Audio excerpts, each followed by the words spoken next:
CSK versus Mi ticket book பண்ண போகிறேன்னு நினச்சிக்கிட்டு கார்டெல்லாம் எடுத்து வச்சுட்டு உட்காந்துருந்தேன்.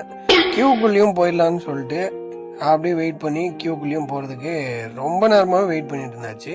ஒரு வழியாக க்யூக்குள்ளேயும் போயாச்சு. நமக்குள்ளேயே ஒரு நம்பிக்கை எப்படியாவது டிக்கெட் புக் பண்ணிடுவோன்னு. கடைசி வரையும் டிக்கெட்டும் புக் பண்ணல, ஒன்றும் புக் பண்ணல. இல்லை, ஒன்று மட்டும் புரியல. காலையிலேருந்து வெயிட் பண்ணிகிட்டு இருக்கோம், சரி க்யூக்குள்ளே போயிடலான்னு. ப்ரீ சேல்னு சொல்லி ஒரு லிங்க் கொடுத்தாங்க, அதுவும் ஒர்க் ஆகலை. சரின்னு சொல்லி ஜென்ரலாக உள்ளே போய் பார்த்தா அதுவும் ஒர்க் ஆகலை. ஆக மொத்தத்தில் டிக்கெட் இருக்கா இல்லையான்றது தெரியாமையே ரொம்ப நேரமாக உட்காந்து வெயிட் பண்ணிட்டு இருந்தோம். இன்னும் சில லிங்க்லாம் அமுக்கி உள்ளே போனால் 2 லட்சம் 3 லட்சம்னு வருது. டேய், மொத்த சீட்டை எவ்வளோ வச்சுருக்கீங்க? வருஷம் இதே தான் நடக்குது.